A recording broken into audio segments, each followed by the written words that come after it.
Drejtuesit e shërbesës për Europën, çdo burr është një luftëtar, u mlodhen në një konferencë të përbashkët në Shqipëri, me qëllimin për të bërë gati punëtor për fushat e korrjes në Europë.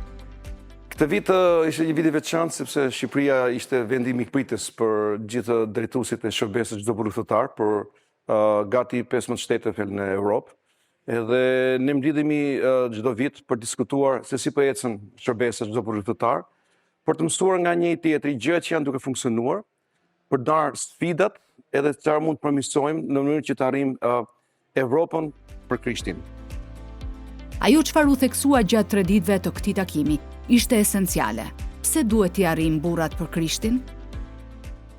If you want to change a culture for Christ, we must reach the men. And it was a very, very intelligent woman here in Albania who explained life for the Albanian people to me. And she said, many of the men, after a hard day at work, they go to the bars and they drink. And sometimes they drink too much. And they come home a little bit inebriated, and the wife and the children are crying. There's maybe not enough food or enough stuff to take care of the family. And then men in their frustration sometimes beat their wives. And she said to me, Mr. Berger, if anything can change for the women and children in Albania, it will start first by God changing the hearts of men. So this is why we start with the man. Temat ishin të ndryshme për zhvillimin e një shërbese efektive për burrat, parime praktike për ndërtimin e një rruge të qëndrueshme shpirtërore, si dhe sfidën e tjetuarit dhe dhënies së frytit edhe në tokë të vështirë. Në një kohë kur shumë burra përballen në heshtje me sfida të brendshme, pasiguri dhe presionet e jetës së përditshme, lind nevoja për diçka më të thellë, drejtim, qëllim, dishepullizim dhe sukses. Gjithë dim që Evropa ka kaluar për shumë kohë tashmë është në postmodernizëm dhe post-krishtërim, por ka nevojë për ndarë ngjillin. Nga ana tjetër shohim që Evropa është përmbytur nga një vërshim i madh të emigrantëve nga kontinentet e tjerë, sidomos nga lindja e mesme dhe Afrika, dhe është një mundësi e jashtëzakonshme se si ne të arrijmë këto njerëz me ungjillin e Krishtit, por gjithashtu të dishepullizojmë. Ai që ne kemi si moto të ndihmojmë burrat që të kenë sukses në jetë, nëse përballen me sfida dhe vështirësitë në jetë, edhe të ndjekin Jezu Krishtin si Zot edhe Mbret. Sa i rëndësishëm është roli një gruaje në krah të një burri të krishterë, për mënyrën si e trajton, si e mbështet në lutje, si t'i kuptojmë burrat tanë dhe të qëndrojmë dhe partnerizojmë me ta? Kisha jon Bethel për para 8 vitesh vendos të implementoj kurrikullën çdo burr një luftëtar. Pastori Kishës Iliri bashkë me burrat ishin duke studiuar këtë kurrikull. Edhe ne si gratë të kishës shihnim çdo javë ndryshim tek burrat tanë. Na bëri vërtet kurioz si gra dhe tham, çka ka kjo kurrikull kaq të veçantë që burrat ton janë duke e shijuar në radhë të parë, duke mësuar më shumë për Perëndin, edhe që po ndryshon në marrëdhënien tonë. Dhe nga kuriozitet i madh që ne kishim, vendosëm që ta studionim si kurrikull. Dhe në fakt ishte momenti kur unë, megjithëse kam shumë vite në besim dhe tashmë mbush tek 30 vite që jam e krishterë, pash që ne me gratë mendojmë sikur i njohim burrat tanë, por në fakt mendoj që i njohim shumë pak. Dhe duke studiuar këtë kurrikull, megjithëse ajo është i dizenjuar për burrat dhe djemt, nuk është i dizenjuar për gratë, ne pam që vërtet kush është roli i burrit i thirrur nga Perëndia, sipas fjalës së Perëndis. Edhe ne si gra, si mund të jemi ndihmë në këtë thirrje që Zoti ka për burrat tanë. Dhe ishte e bukur të kaloje dhe ta shijoje dhe të rriteshe. Më pëlqeu jashtëzakonisht pjesa sepse kjo kurrikull të disiplinon, të kesh një marrëdhënie me Perëndin, jo të kesh një marrëdhënie sporadike.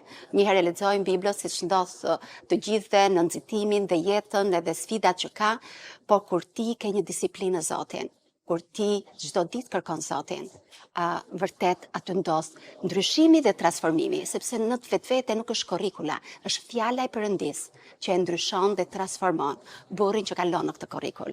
Dhe jam mirënjohës Zotit që burrat tanë e kanë kaluar, shumë burra në Shqipëri tashmë janë duke studiuar këtë kurrikull, edhe ne gratë patëm mundësinë që ta studionim dhe të jemi më ndihmë për bashkëshortët tanë.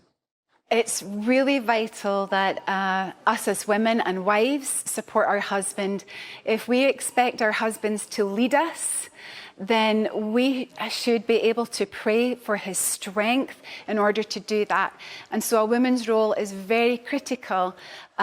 She can bring everything before the Lord in prayer, and that also keeps God in the relationship between her and her husband.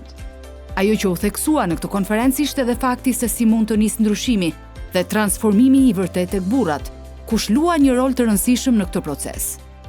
Në shërbesën çdo burri luftëtar ne vëmë një theks shumë të madh, mësimit të vargje përmendesh, sepse kjo është shumë e rëndësishme, edhe bërjes së kohë të qetë. Dhe kur them bërje kohë të qetë, jo thjesht i po kalon një kohë të qetë ndoshta bursdetit apo në kafe, në qetësi, por që me vërtet po studion fjalën e Perëndis, dhe duke bërë disa pyetje shumë të mira që çfarë duhet të fol Zoti me këtë antipasazhi? A ka ndonjë urdhësi që unë duhet t'i bindem?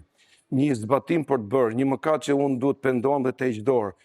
Dhe kur ne bëjmë këtë zbatim dhe e lejojmë fjalën e Perëndis që të veprojë në jetën tonë dhe ta zbatojmë, aty ndodh ndryshimi i vërtetë në jetën tonë. Kështu që kemi parë transformim të madh në këtë aspekt, sepse je duke parë veten tonë në cilin pasqyrë kundrejt fjalës së Perëndis. Ndërsa punohet me fuqizimin e burrave, ne kemi nevojë të shohim impaktin e tyre tek pjesa tjetër e familjes, dhe se si ata trajtojnë bashkëshortet e tyre dhe jo vetëm. Well, first of all, it's a real blessing to be the wife of Bob Glendenning, the Director of Europe and India for Every Man a Warrior.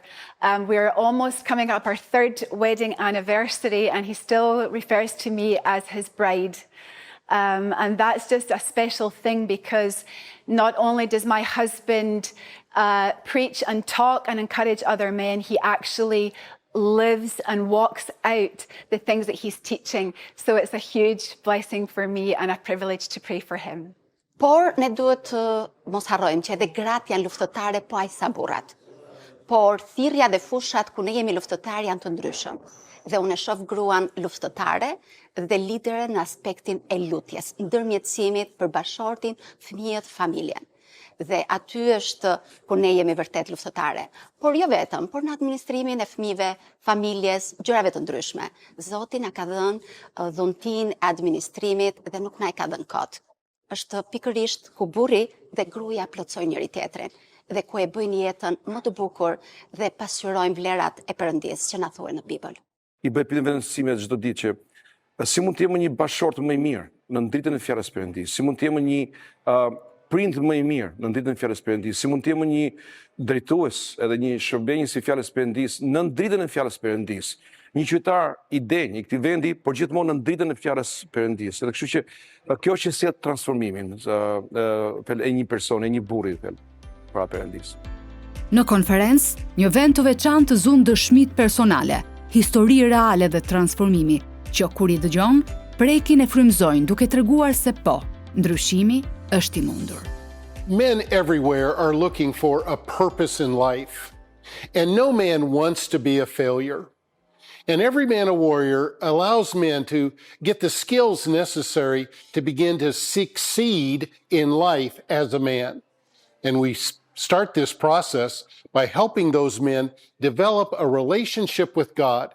It's more than just Christianity that's information. This is a Christianity that starts with building your love relationship with God. And after that is established, we help men then begin to talk about the subjects that men struggle with every day: marriage, raising children, work, hard times, and how to make your life count for something that will last for eternity. And when a man begins to get God's perspective on each of these areas, God begins to show him how he can be a man that will make his life count, and he as a man can begin to succeed in life.